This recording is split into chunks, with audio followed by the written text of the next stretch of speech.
Hey, hello everyone, Ranjit this side. So in this video, we'll be going through variables in SQL. The variables in SQL should be first declared and then it should be set. So it's basically, let's say for an example, I'll give you an example. So let's say first we have to declare it.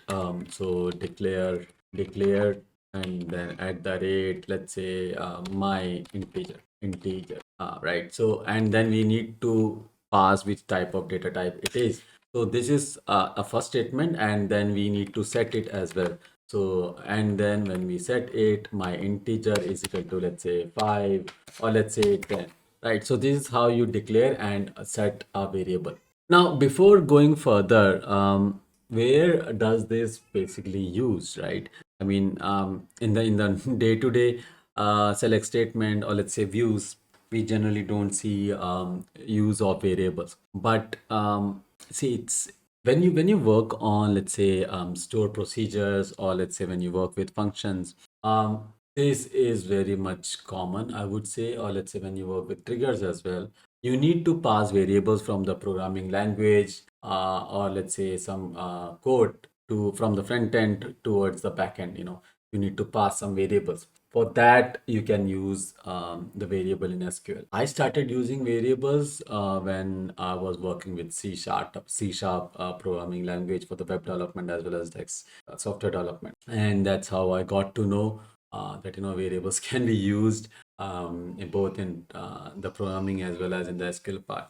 But then in my one of the previous organizations also, when we were building big queries, or let's say store procedures, and then there was like a need of creating the variables. So that's from where from there I learned basically how to use the variables on the regular basis, and it's really good as well. Like I said, variables needs to be passed as at the rate, right? So that's how the SQL understands. And then these variables can also be numeric as well as a string, or let's say the char data type. And these ones are called the scalar variables. And then there are like variables which can be table as well. We will work on that as well, while creating a table, or let's say a temporary table, or a table as a variable.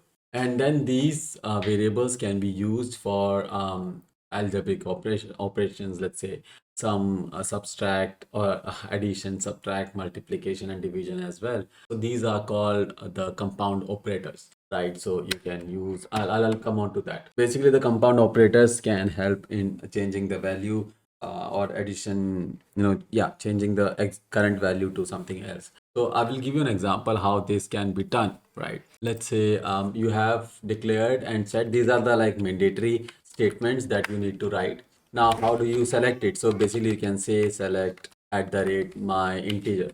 So, and now when you select, you can basically see this is the value that you pass. So if you pass, let's say 25 over here, then you can see it's the 25. And you can say as, let's say, something like, CC.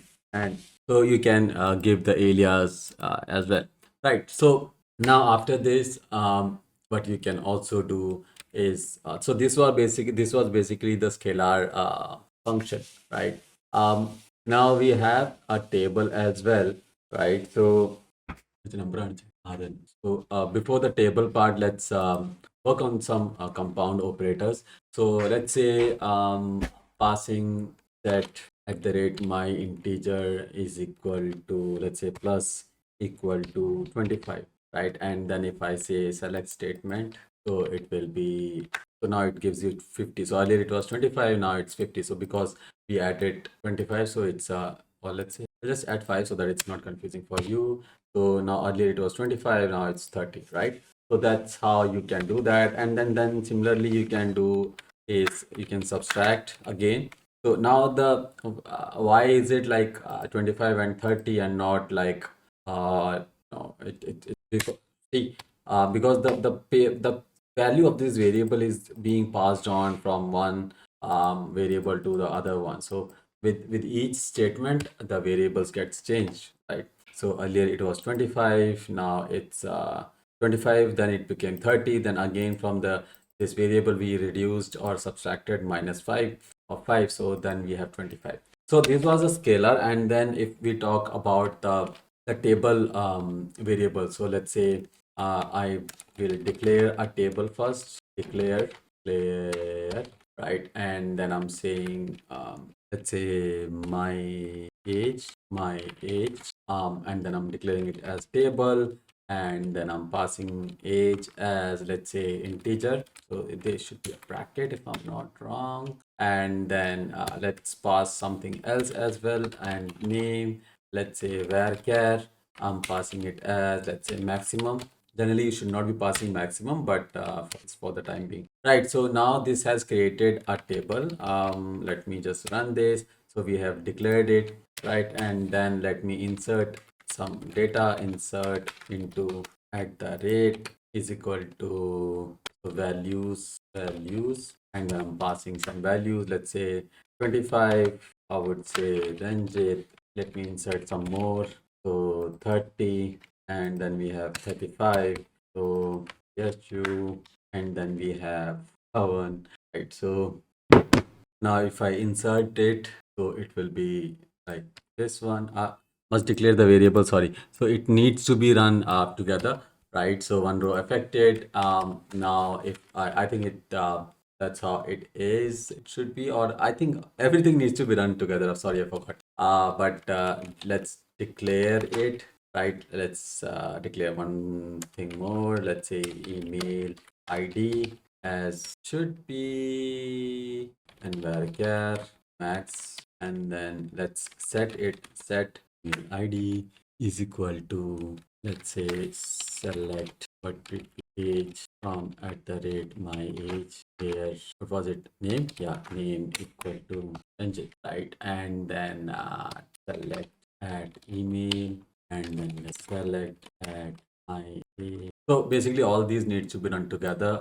Sorry for my was not clear, right? So we have this table, and then we declared, or we created this table, and then we inserted some data, and then we again declared a new variable, and in that variable we passed a select statement with a where clause, and then we selected this email ID. It should not be email ID, but anyways, that's not the point.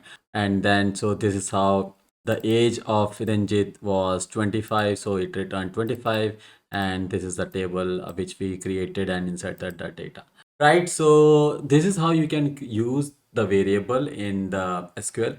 And like I said, it can be, or it is like really important topic, especially if you are working with stored procedures, or let's say triggers and functions. This can be really handy. Okay, great. Thank you so much. Have a great day. Please make sure to like, share, and subscribe. Bye.